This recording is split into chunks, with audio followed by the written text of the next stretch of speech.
नमस्कार दोस्तों, मैं अनामिका आप सबका अनामिका एस्ट्रोलॉजी में हार्दिक स्वागत करती हूँ। आज हम बात करेंगे वृश्चिक राशि, राहु और केतु का महापरिवर्तन आपके लिए कैसा साबित होगा। किस प्रकार से राहु और केतु का राशि परिवर्तन आपकी जिंदगी को बदल कर रख देगा। कौन सी नई जर्नी शुरू होगी, कौन सा लाभ होगा, कौन सा नुकसान होगा, पूरी जानकारी ध्यान पूर्वक देखिएगा दोस्तों।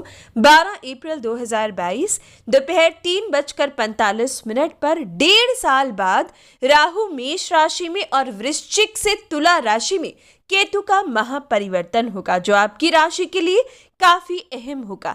1.5 सालों से वृश्चिक राशि में केतु का रहना कई प्रकार से आपको बीमारियां, विशेषकर आपकी सेहत संबंधित इश्यूज दे रहा था, लेकिन अब जब राहु और केतु का परिवर्तन होगा तो आपकी जिंदगी पर सबसे ज्यादा सकारात्मक प्रभाव डालेगा। आपकी जिंदगी पूरी तरीके से बदल जाएगी, कई समस्याओं का अंत होगा। अब आने वाले 1.5 साल आपके लिए खूबसूरत होंगे। अब आने वाले 1.5 साल आपके लिए महत्वपूर्ण साबित होंगे, क्योंकि दोस्तों इस बार राहु और केतु का परिवर्तन आपको उच्च का फल देगा। तो आइए जानते हैं वृश्चिक राशि को उच्च का परिणाम कैसे प्राप्त होगा। केतु का वृश्चिक राशि से निकलना, तुला राशि में प्रवेश करना किस प्रकार से लाभदायक साबित होगा, डिटेल में पूरी बात करेंगे। लेकिन इससे पहले वृश्चिक राशि निवेदन है, वीडियो को लाइक जरूर करें, जय सिया राम लिखकर जानकारी की शुरुआत करें। और दोस्तों, राहु और केतु का परिवर्तन इस साल का सबसे बड़ा परिवर्तन आपके लिए साबित होगा।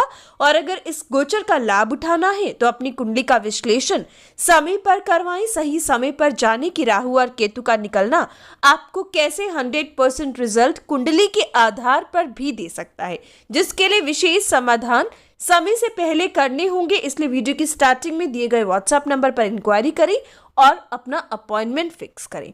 तो आइए जानते हैं 12 अप्रैल को ऐसा क्या होगा। दोस्तों 12 अप्रैल को सबसे पहले बात करें राहु की, तो राहु सप्तम भाव से निकल जाएंगे, छठे भाव में आएंगे। छठा भाव राहु के उच्च का भाव माना जाता है। दोस्तों मैं आपको हमेशा राशि और भाव दोनों के हिसाब से बताती हूँ। हालांकि राहु मेष राशि में आएंगे, ना ही अपनी उच्च राशि मिथुन में है, ना ही कन्या में, लेकिन उच्च भाव में है, 6th हाउस में है, और केतु 12वें भाव में। दोनों ही छठे और 12वें में जब आते हैं तो उच्च के समान फल देते हैं।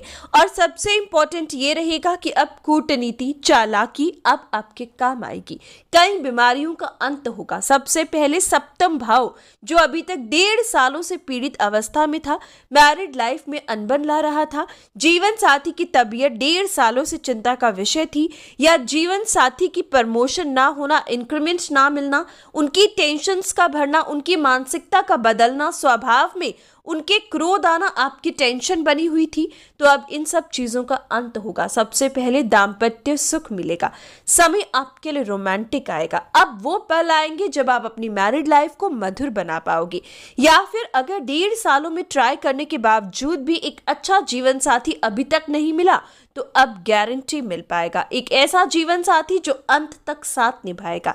विवाह के बंधन में बंधने का समय 12 अप्रैल 2022 से शुरू होगा। राहु का सप्तम भाव में से निकलना, छठे भाव में प्रवेश करना अब आपको दाम्पत्य सुख दे पाएगा। पार्टनरशिप से लाभ कमाने का मौका मिलेगा। पार्टनरशिप में अगर इन 1.5 सालों में अनबन रही, लड़ाई झगड़ा अधिक रहा, नुकसान झेला, तो अब इन सब से बाहर निकलने का समय 12 अप्रैल साबित होगा। 12 अप्रैल को राहु और केतु का महापरिवर्तन आपकी इस स्थिति को संवारेगा और आपके जीवन में अपार खुशियां व्यापारिक क्षेत्र में पार्टनरशिप से भी जरूर लेकर आएगा। साथ ही साथ दोस्तों, राहु का सप्तम भाव में रहना दूसरी संतान संबंधित परेशानियां दे रहा था। लंबे समय से जो सेकंड बेबी के लिए प्लान करना चाह रहे थे, आपने 1.5 सालों में रुकावटें झेली, या फिर दूसरी संतान से संबंधित कोई परेशानी चल रही थी। लेकिन अब जिनके पास दूसरी संतान है, आपके लिए भी समय खास है, और जिनके पास नहीं है, प्लान करना चाहिए, तो ये 1.5 साल आपके लिए बड़ी खुशखबरी आएगी। जीवन में संतान की किलकारी गूंज पाएगी। राहु और केतु का राशि परिवर्तन शारीरिक बल देगा, कॉन्फिडेंस देगा, ऊर्जा देगा, आलस्य को त्यागोगे, गलत संगति, गलत ऐब अब आपको छोड़ देंगे। केतु अभी तक आपकी राशि में था, जो गलत संगति, गलत ऐब की तरफ झुकाव को बढ़ाता है। कमर का दर्द, सर्वाइकल की दिक्कत, स्टोन्स की परेशानी, पैरों में दर्द, विशेषकर तलवों में दर्द, अगर 1.5 साल से परेशान परेशान कर रहा था तो अब इससे मुक्ति मिलेगी। हर प्रकार से केतु का आपकी राशि से निकलकर 12वें भाव में जाना आपको शारीरिक बल देगा। ये समय आप अपने बलबूते पर कुछ करने की ठानोगे और कर भी पाओगे।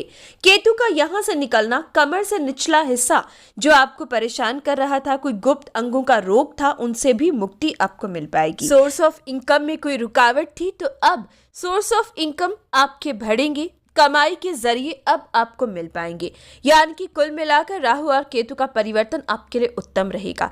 साथ ही साथ दोस्तों, कर्जे से मुक्ति के नए रास्ते राहु का 6ठे भाव में आना आपको दे पाएगा। कोर्ट कचहरी में कोई पुराना मुकदमा था तो आपकी जीत होगी। विदेश यात्रा के योग बनेंगे, विदेश सेटलमेंट के योग बनेंगे। आपकी कूटनीति, चालाकी, स्वार्थ, आपका लालच आपके व्यापार को आगे बढ़ाने में आपकी मदद करेगा, सेविंग्स को बढ़ाने में मदद करेगा। अब आपका धन जुड़ने लगेगा। कुल मिलाकर राहु और केतु का परिवर्तन वृश्चिक राशि की जिंदगी बदल देगा। जितनी भी परेशानियां, दुख, दर्द, टेंशन्स आपको घेरे हुई थी, अब उससे बाहर निकलने का समय आ चुका है। तो दोस्तों, इस टाइम को पूरी तरीके से एंजॉय करें। ये राशि अनुसार था, लेकिन लगन के आधार पर राहु और केतु का परिवर्तन कैसा है उसके लिए कुंडली विश्लेषण जरूर करवाएं। अब राहु और केतु का एक काम आपको करना होगा कि पक्षियों में अनाज हर बुधवार जरूर डालें। ये था आपके लिए राहु केतु परिवर्तन। हर अच्छी बुरी खबर के लिए जय सिया राम लिखा करें, लाइक, शेयर और चैनल को सब्सक्राइब करें। धन्यवाद।